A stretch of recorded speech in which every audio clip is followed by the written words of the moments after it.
Welcome back, everybody, to Watcher of All Things. My name is Kiki, and this is my podcast where I talk movies, TV shows, and all things entertainment. And today, if you're listening to this, I am dead. No, I'm just kidding. I'm on vacation right now. Today is, Monday, August 4th. I'm recording this on Saturday, June 28th, so way ahead of time. But I'm currently on vacation for 3.5-ish weeks for my brother's wedding. I'm in Europe, so right now, I'm probably sipping coffee in Zagreb, Croatia, chilling with my family, my cousins, my parents, my friends who are all there gearing up for a wedding. But while I'm gone, I didn't want to leave you guys hanging. I gotta have podcast episodes coming up for you. So for the next 4 weeks or next 4 episodes, we are going to be going through my Letterboxd 4 favorites. Today, for episode 81, Letterboxd 4 favorites part 1, we're going to be talking The Batman, my favorite movie of all time. I feel like I've talked about it a lot recently in my YouTube video for June. I've talked about it on social media. I watched it last month and talked about it a bit in like episode 75 or something like that. Also, the news just came out that the script is finished. I don't know, by the time this is coming out, maybe there will be more news because it's a month from now from when I'm recording, but I'm very excited to talk about it. So here's the deal. It's going to be kind of like a watch or watch back episode where I'm going to do non-spoilers, talk about why I love the movie or what it's like revisiting the movie. Then we'll go into spoilers. I'm going to talk about the future of Batman and Matt Reeves' Batman movies as well. So pretty normal episode, but I'm on vacation. I'm soaking up the sun, enjoying my life. Didn't want to leave you guys hanging. Still 4 new episodes going to come over the next 4 weeks while I'm gone, but timestamps below if you have never seen The Batman and you still want to go non-spoilers, then spoilers. But let's do this. Let's talk The Batman.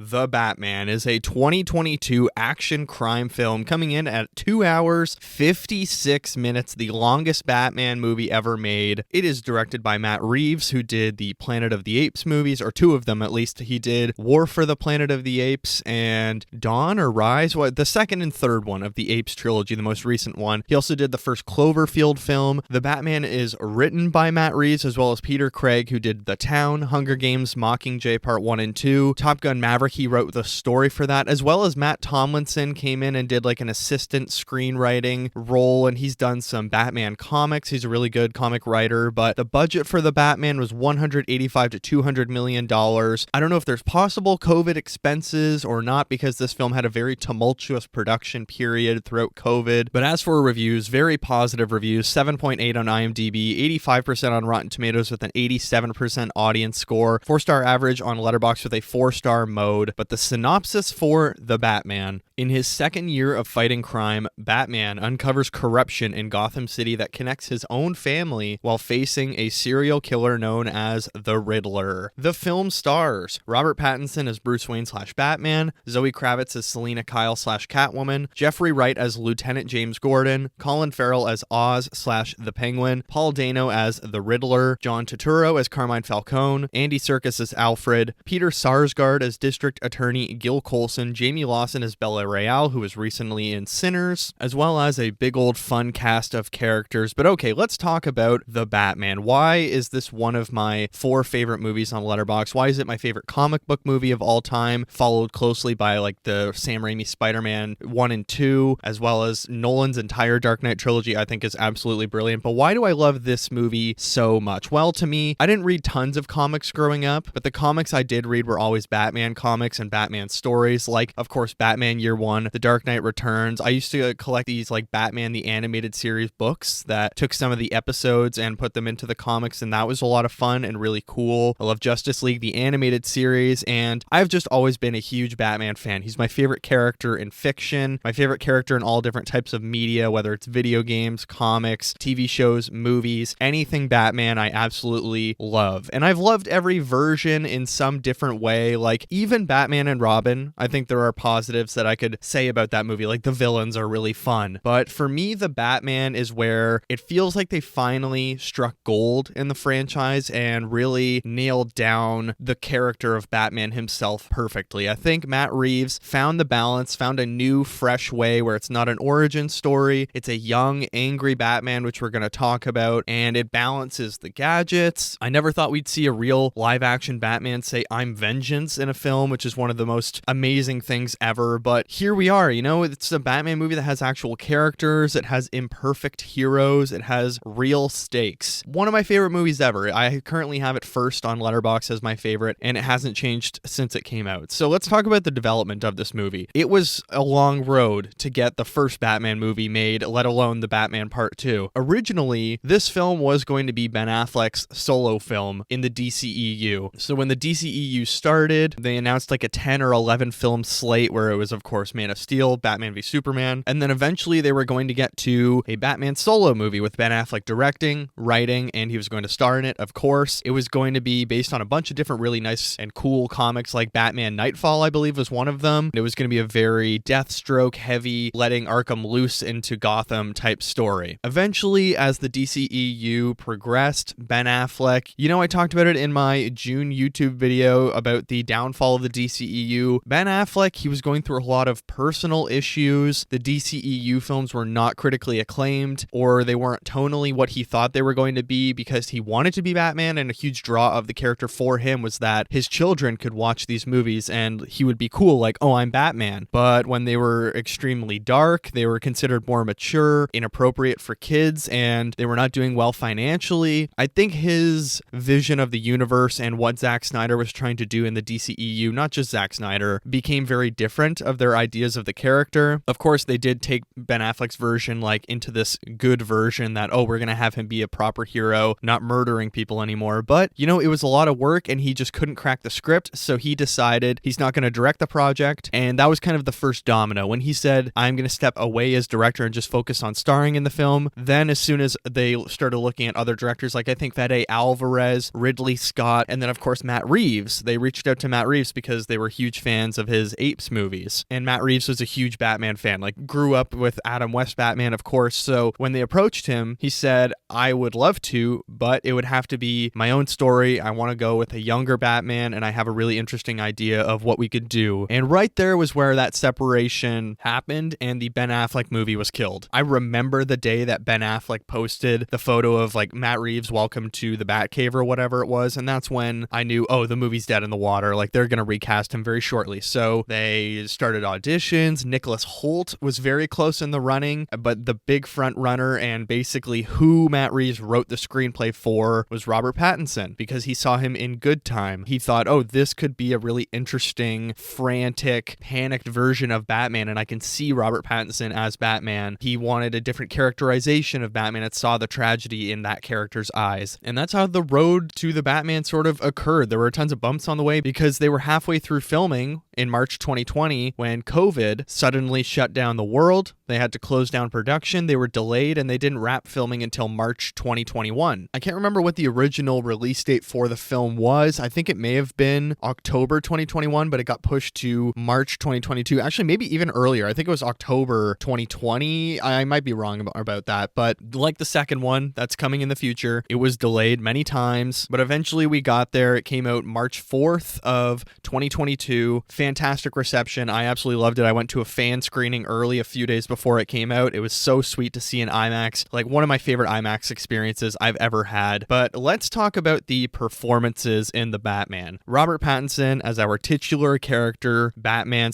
/ Bruce Wayne, although he's kind of a very different Bruce Wayne in this version. He is, as Matt Reeves has described him, and as they use Nirvana in this film, he's more of a Kurt Cobain type inspired character where he's actually a recluse from society. What happened with his parents has pulled him away from society, and he isn't really Bruce Wayne anymore. That he is only Batman and he's only invested in Batman, and the line is very blurred between the two characters. But Robert Pattinson as Batman / Bruce Wayne, he is astounding as Batman, and he is so egotistical. He's smart, but he makes mistakes, and like I said, there's flawed heroes in this movie, and that's what I love. I like that he is ruthless, that he's in this very interesting phase of his career where he's 2 years into being Batman, and he's really angry. Every night he's going out there there and he's beating up every criminal like they killed his parents. He's on a constant battle and a mission of vengeance. Like he says, I am vengeance, and he's known as Vengeance because that's how he introduces himself, but he's also known as the Batman in public. But he's a really smug Batman, and he is snarky every time he interacts with someone. He wants them to come after him so he can snap back at them. The way he shouts during these action sequences and he interacts with people is almost animalistic when he's driving the Batmobile and he's ramming through things and crashing through stuff. He is fantastic. Robert Pattinson is no doubt my favorite Batman, my live action Batman at least. I would say Kevin Conroy is my favorite. One thing that I was very intrigued in when I first saw this movie was Zoe Kravitz as Catwoman. I thought that's a really interesting casting call. Every time I watch this movie, I've seen this movie 10 times, I take something different away from Zoe Kravitz as Selena Kyle / Catwoman. I think she is so dynamic in her performance. She doesn't just exist to serve Batman's story. She really does have her own thing going on. She is a lot like Bruce / Batman in her own way, that she is sort of becoming a little bit withdrawn and she's only in her own bubble of vengeance, and they have very different methods. She really plays the anti-hero well. She's not bad, but she maybe goes about justice in a different way from Batman, which is, I think, the best version that you can do of Catwoman. That's even Anne Hathaway's. You know, she was doing the right things, but she was going about it the wrong way. And I really like their romance. They have a great slow burn chemistry, slow burn love that you see from their very first interaction when she realizes, oh, maybe he is not here, you know, to kill me or to hurt me. He actually wants to solve this and he wants to help me. Then we have Jeffrey Wright as Lieutenant James Gordon. I've always been a huge fan of Jeffrey Wright. Like, I think he is a fantastic actor. I think the first movie I ever saw him in was probably Casino Royale. I think he is just a fantastic actor in everything, like American Fiction last year or 2 years ago. Jesus Christ, time's flying. But as for his Gordon, he's not Commissioner Gordon. He is still also early in his career, and I like what phase of his career he's in. He's also played Batman before. He voiced Batman in a Spotify show. Then, of course, we have Colin Farrell as Penguin, or Oz. We saw him in the follow-up TV show, The Penguin. He's fantastic. He's unrecognizable, total chameleon. Paul Dano as Edward Nashton. I just love that he's like this internet incel, and he's a loser. He's a forensic accountant. He's the Zodiac killer, and again, it's Matt Reeves bringing these characters to a more modern day and trying to make them grounded, which I don't mind. Like, of course, I love the Dark Knight trilogy, and I love how it's like, what if Batman was in the real world? And that's what this movie's doing a little bit as well, but he's not the only villain in this, because we also have John Turturro as Carmine Falcone, who I love in Severance, love him in The Big Lebowski, but he is so good as Carmine Falcone. He's friends with Thomas Wayne before he's murdered, or they worked together, I guess, and they were associates because Bruce Wayne's father was a politician / doctor. So there's a very interesting personal connection in this movie between Carmine and Bruce Wayne, like sort of like the Telltale games, actually. As for Andy Serkis Alfred, I wish we got more. He's great in it. He actually, in this universe, is the one that trained Bruce Wayne growing up how to fight and all that stuff because he has military experience. I wish he was in the movie more, but what we do get is very good. I just think this cast is so well assembled. I'm so excited to see what the Batman Part 2 cast is like. Are we going to get a Harvey Dent? I'm very excited to see what direction Matt Reeves goes in with casting. But as for the story, like I said, yes, it's sort of an origin story, but it's not. It's an introductory story in year 2 where we are going over what has happened in Bruce Wayne's life and him coming to terms with his past and why he is fighting. But this is a year 2 Batman. He has been out there fighting crime. He has a relationship with the public. People are scared of him, but he's working with the Gotham Police Department, or at least he's working with Gordon. The police don't like him. They hate him, but they're a fan of Bruce Wayne, which is really funny. But I like that this story is inspired by great Batman stories like The Long Halloween, Year One, Batman Imposter. I love Year One. I have said many times that's my favorite Batman comic ever. I think Matt Reeves really chose good stories for inspiration. And speaking of Matt Reeves, let's talk about his directing. Absolutely outstanding. Like, Matt Reeves gives us this up-close, poignant, perspective-driven noir story with Batman where it's all just focused on Batman. I think there's 2 scenes in the entire film that don't have Bruce Wayne or Batman in them. Otherwise, he's in every scene. We're constantly from his point of view, from his perspective. And away from that, I love the action in this film. There's a Batmobile car chase, which is like one of my favorite Batman scenes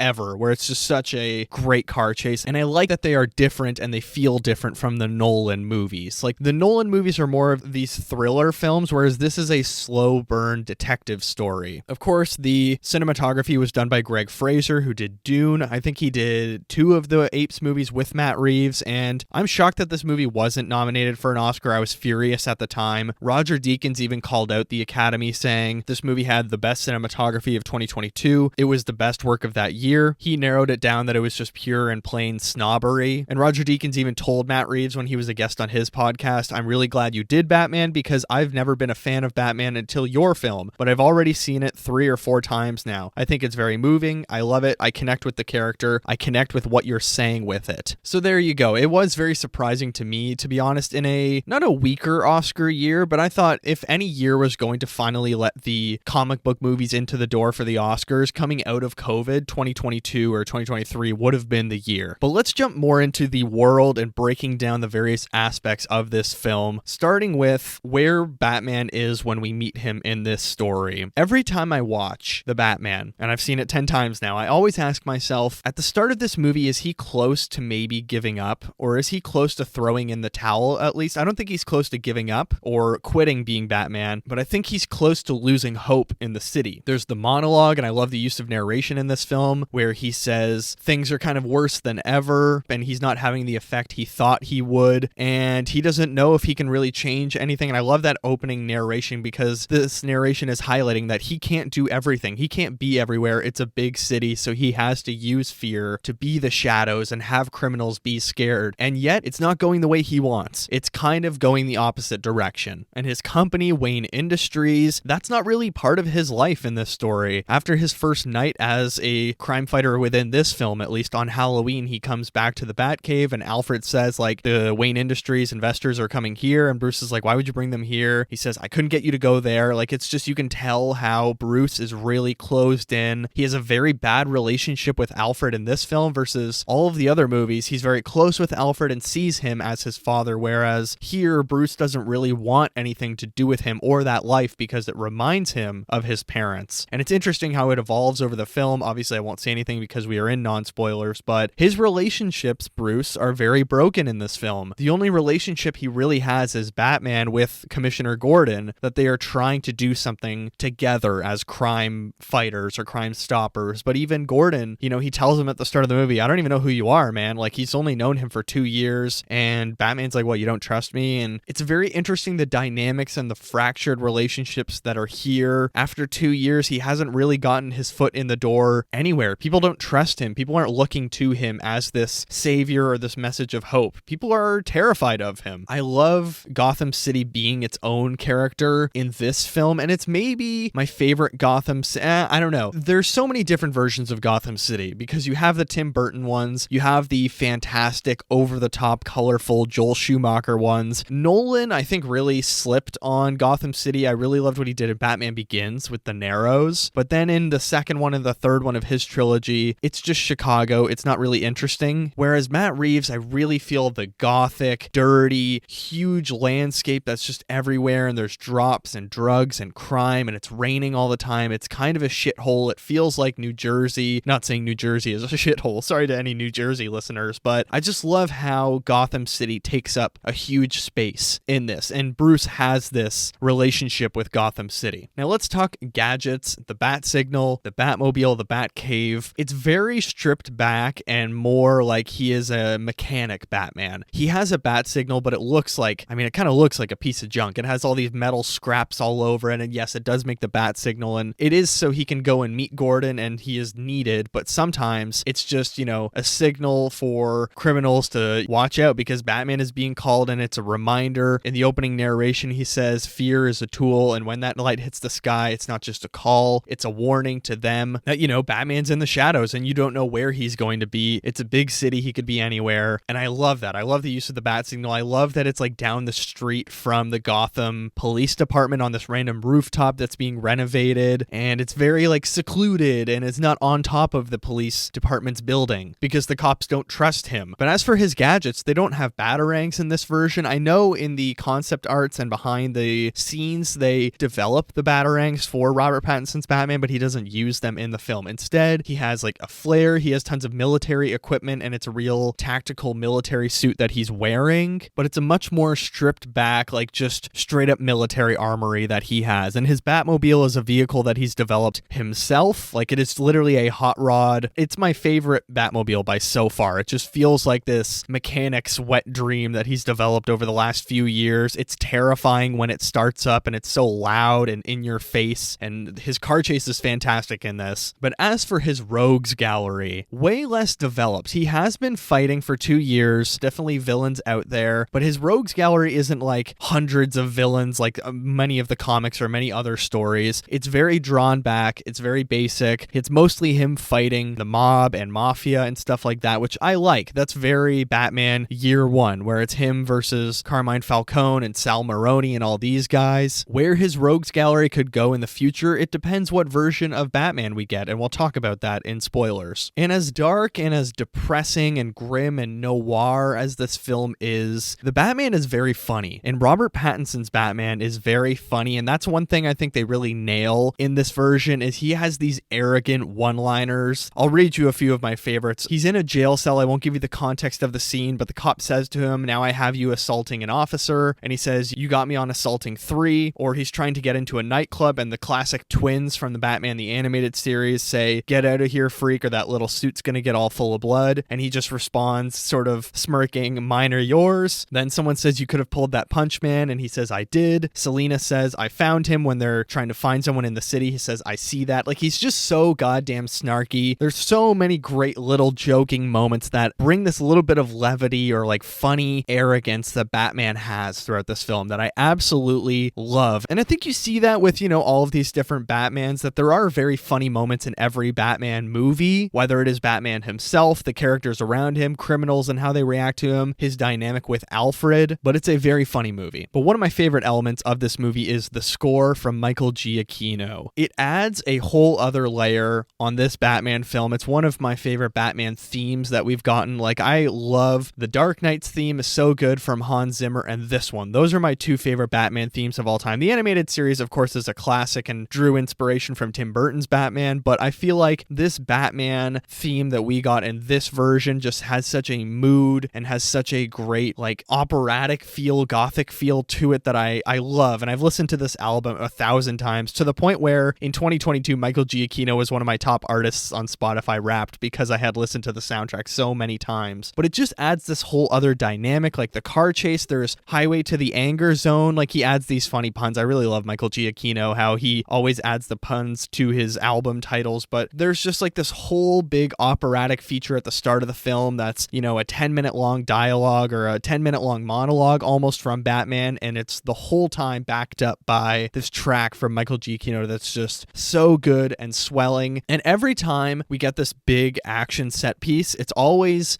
preceded by at least 5 minutes of music from Michael Giacchino that's swelling and building and adding on tension and building to that big moment that we're about to get, this, whether it's a fight or whether it's a big reveal or it's a fake out, whatever it might be. Michael Giacchino's score is playing such an integral part in this movie that is so important. And I think in this movie alone, we get a really interesting character arc for Batman that I'll be more specific in within the spoiler section. But I think probably my biggest problem with Christopher Nolan's Batman movies is I feel like the Batman arc doesn't go that far, or sort of Batman gets all of his gadgets and everything given to him in the very first film, whereas this Batman feels very homemade. He's on his own. There's no Lucius Fox. He's scrapping stuff together. He's a drifter. He goes out in the Batman costume, or he goes out without the Batman costume and just inserts himself in the public. This is the Gotham Project. He is figuring all of this out, and this city is his project, and that's what I love. I love the Nolan Batman movies, of course, and I'm only comparing because that's the most recent trilogy that we got other than the Zack Snyder movies, but there's not really a standalone Batman movie in that one to compare it with. And it's a very imperfect Batman. He messes up as a detective. He doesn't catch everything. Mistakes happen, and there's blood on his hands. There's consequences of his actions and his faults and his narrow-mindedness, that he's only focused on vengeance and he's fighting for the wrong reasons many times. He doesn't realize that he is not in it for the right reason and he is only in it for himself. I love this version of Batman. I am so excited to see what direction they take the character. Let's do 2 stars in a way wish for The Batman. Star number 1, this is a film. This doesn't feel like a comic book movie. This feels like a real detective story that you could insert other characters in instead of Batman, and it would work just as well within the script. This is someone trying to come to terms with the legacy of their family, trying to catch a murderer that is exposing the corruption in a city that has all been a lie, and the foundations of a city that are a lie. And that's what I love. This movie exists outside of comic books. It's not a huge CGI slop monster fest that we see a lot of times in recent comic book movies, and it just exists in such a quality standard on its own. Star number 2, our best Batman yet. I think Robert Pattinson knocks it out of the freaking park in this movie. He's fantastic. He brings it to every scene, every action set piece, and there's so much room to grow. I think that's the best part, is there's so much stuff that you could do with his character in the future. My wish, I don't really have wishes for this movie because I do think it's perfect, but in the next film, it would be interesting, I will say, to get more of a Bruce Wayne and how he can transform the city in a role of Bruce Wayne as that billionaire and what he can do with his money. But overall, my favorite movie of all time, or at least one of my favorite movies of all time, my favorite Batman movie by far, my favorite comic book movie by far. I've seen it 10 times. I could rewatch this movie once a week. I am not even close to sick of it. I'm so excited for the sequel coming in 2027, The Batman Part 2. But right now, The Batman is a 5 out of 5 stars. Let's talk some spoilers.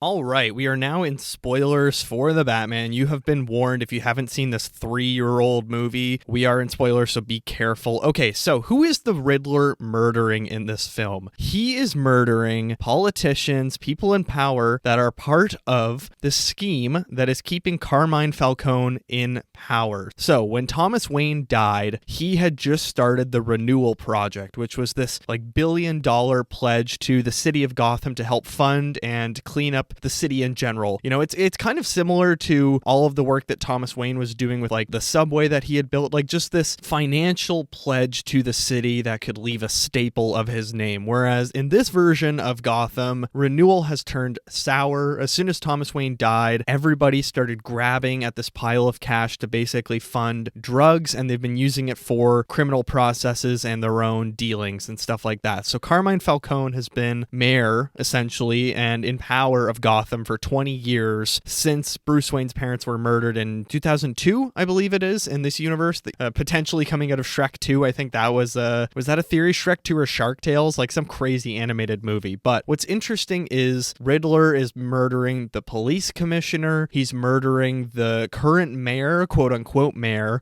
Mitchell, against Bella Real, who would win the election by default because, you know, her opponent was dead. Womp womp. Bruce Wayne is eventually one of the targets, because the day that Thomas Wayne introduced the Renewal Project, there was a choir of orphans of the Wayne Foundation who had been staying in a Wayne estate that was sponsored by the Wayne Manor or something like that. Like, it's an orphanage that kind of like the Dark Knight Rises, how the Wayne Foundation had been running these like children's homes or group homes. Eventually the money dries up, and as soon as Renewal was grabbed by all of these criminals after Thomas Wayne died, they forgot about the orphans and they were all on their own to fend for themselves. So that's what Riddler's motivation is in this film, trying to expose this system that robbed him of a life and robbed him of these promises that were promised, I guess you could say. Wow, how illiterate of me. Promises that were promised before Thomas Wayne had died when he was running for mayor. I like that motivation a lot, that Riddler and Batman are very similar in this film. They are two orphans trying to get revenge or vengeance. They are just, again, going about it the wrong way, and Riddler's motivations are very bad and he is killing people, and Batman thinks he is the better version of Riddler, or he is the hero of the story, when he doesn't realize that he's been helping expose this system along with Riddler, or Riddler thinks he is in it with him, or Riddler thinks Batman is in it with him and they're teaming up. I remember when the trailer came out, everyone thought, oh, Riddler knows that Bruce Wayne is Batman, when that's not the case. It's that Bruce Wayne was the only target that Riddler didn't get in his scheme. So I really like the motivations for that. I like the motivations of Selina Kyle that she is in fact the daughter of Carmine Falcone. So she is Sophia Falcone from The Penguin, her half-sister. She sends that letter to Sophia in Arkham, and I really love her motivations as well, that Carmine clearly strangled her mother, and she wants revenge for that, and Bruce Wayne is trying to stop Selina from going down that path, because he always says this line, and he repeats it a few times in the film, or at least twice, where he says, cross that line and you become one of them, or like, don't throw your life away, because once you start killing, you know, it's that rule of Batman that if he starts killing, there's still the same amount of murderers in the world. Like, if he kills one murderer, he's a murderer himself, so there's the same amount of murderers. He is so dead set on his no killing rule in this film, and I really love it because it's the only Batman that has never killed anyone. Every other interpretation, every other version of live action Batman has accidentally killed someone or let someone die. So I really like the push and pull with Selina's motivations in this film, that Bruce can understand her anger that she had someone important taken away from her. He can even probably understand Riddler's motivations or Riddler's explanation at the end of the film in the same way. And he's a little bit heartbroken that he's like, oh, I have been a part of this. I've been going about this all the wrong way. And obviously Batman's motivations are the same, that he almost wants revenge on every criminal in Gotham. Like I said in the non-spoilers, that every Gotham,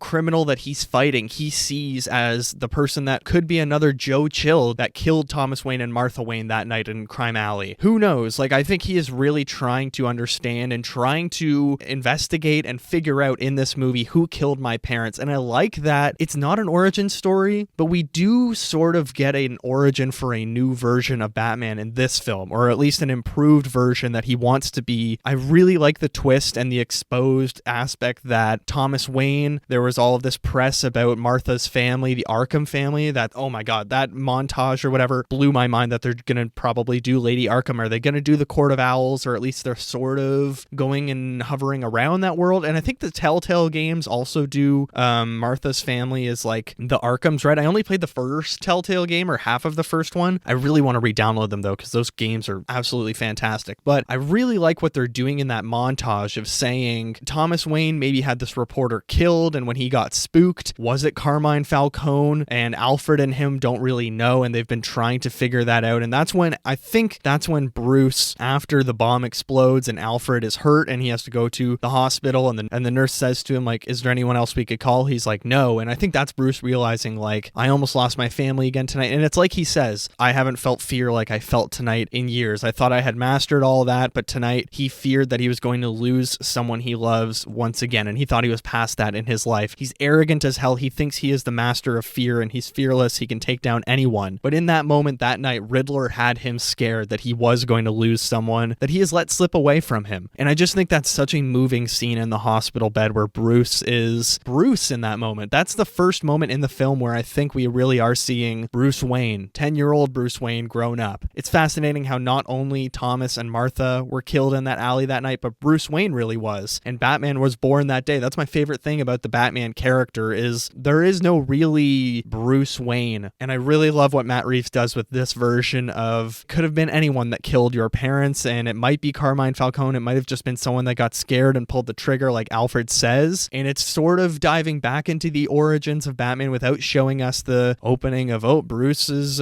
scared at the opera. We have to go out in the alley. Someone pulls a gun on them. We don't have to see the Waynes murdered again. It's just really brilliant writing that's rehashing things and letting fans know that we want to show you what the origins are of this version of the character, but we want to evolve it past that. And his character trajectory that I've touched on a few times, Batman/Bruce Wayne in this film, is really fascinating, that by being Vengeance and not being Batman, he's really only doing this for himself. He is very self-motivated, or he's very selfish. You could say that Batman is selfish. He doesn't actually care about saving people in Gotham. He's just trying to stop criminals that could have been the people that murdered his parents. Like, I don't think he actually cares about the citizens that much, or he does. He thinks he's helping them when in fact they're just as scared of him as they are of other criminals. And he is this embodiment of fear and of the shadows, but not just to criminals, to the citizens. And like that monologue at the end says, I am having an effect here, but not the one I intended. So he needs to move past that image of vengeance, and he needs to move past not just trying to prevent another Bruce Wayne incident where there's another child that becomes an orphan because his parents are murdered. And I mean, you can see the progression of Batman in this film film, when you compare his first interaction with a citizen of Gotham on that subway terminal when all of these goons from the train are going to beat him up for this video, but also that citizen says to Batman after he quote unquote saves him, he says, please don't hurt me. And you can see in that moment, Batman's like, oh, he's scared of me as well. Versus his final interaction with a citizen in this film is when he's helping the military, the police, and all of these people rescue everyone from the floods. And that citizen is holding on so tightly to him. And he realizes that he can actually save people while not scaring the citizens and only scaring criminals, or refining his method of being a symbol of hope, and that vengeance won't change the past. The city is scarred like him, and the city is angry, but he needs to help it, and he needs to do more, and he needs to become a new public figure. And I'm really interested what they're going to do in the Batman Part 2, considering the Penguin TV series takes place over, is it 1 week or 2 weeks? It's a short span, and Batman's not involved in it at all. I'm not sure where he is. Was he crime fighting somewhere else, and like the US Guard is there, as Matt Reeves has said? I think Matt Reeves said like he's not being Batman for those 2 weeks because he's coming to terms with his life-changing information that he's gotten in the last couple weeks. So I'm very interested to see, A, how does Bruce Wayne react to this situation? Do we get a public-facing Bruce Wayne? B, how does Batman change his methods? Like, yes, I still think he's going to beat the shit out of criminals, but how is he going to interact with the public? Is he going to be a little bit more out of the shadows at night and helping people, fighting muggers and telling them it's okay, I'm here to help? Like, change that interaction with the guy at the subway terminal that got almost chased down and beat up by those goons from the train. Like, change it to at the end when he says, please don't hurt me, and he just says like, I'm not going to hurt you. Like, just a comforting message from Batman at the end. Are we going to see more of that in the future? I don't know. As for the villains they tease in the Batman Part 1, I guess we're calling it now, they do tease Hush. The fact that in that Riddler expose video, a huge thing of Hush comes on the screen. Everything in movies is intentional. But we also see Barry Keoghan's Joker. There's even a 5-minute deleted scene where Batman goes and talks to him, which kudos to Matt Reeves for cutting that and the editor. You don't need that scene because it really does just expose who the Riddler is, what his deal is. The Joker is a very interesting version, and I think Barry Keoghan's a fascinating actor to take it on because he's a little bit of a freak. He originally auditioned for the Riddler, and then Matt Reeves was like, well, what do you think of being the Joker? And he took it. And even if he only has one scene, I know a lot of people, honestly, including myself, aren't huge fans of the scene with the Joker. I think it would have been more fun if it was a different villain like Killer Croc or Scarecrow, or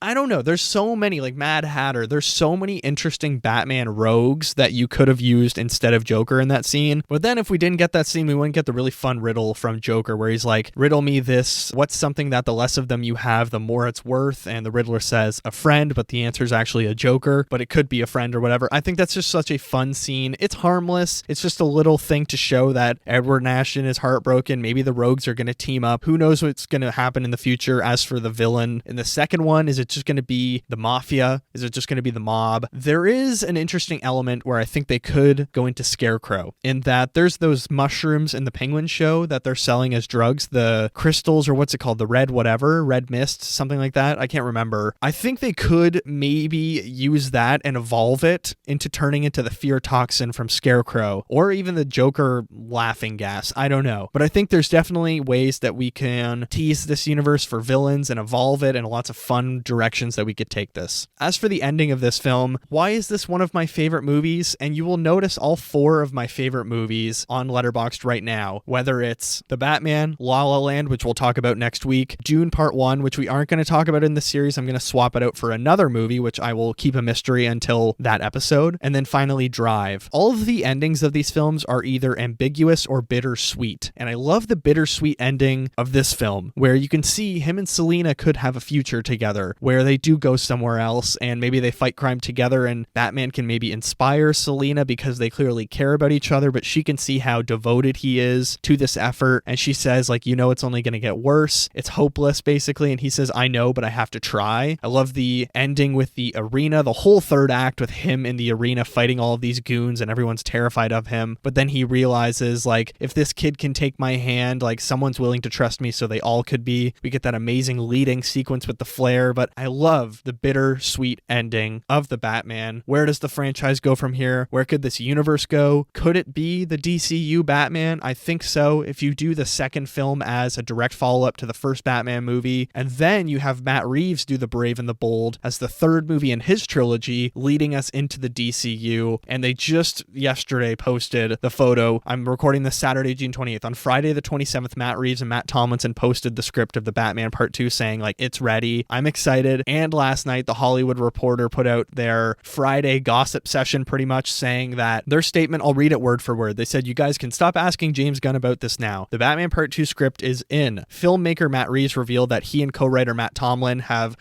I've been calling him Tomlinson. That's Louis Tomlinson from One Direction. I apologize. Have turned in the draft, sharing an image on Friday with the script. And then in brackets underneath it says, "But you can ask Gunn about who's writing the Brave and the Bold movie because we're convinced there is not one." So is that meaning that Matt Reeves is going to be doing a third Batman movie? That's the first DCU Batman movie. Who knows what the direction of this franchise will be? I'm just happy a script is done, but I'm happy they're taking their time with it. And I know Matt Reeves went through personal stuff, but look, this is a 5 out of 5 movie for me. I love the Batmobile chase. I love the final action set piece in the arena, the opening monologue. This is as comic accurate of a Batman as we've gotten on screen in so long. It's fantastic. 5 out of 5 movie, a perfect comic book movie. That has been The Batman.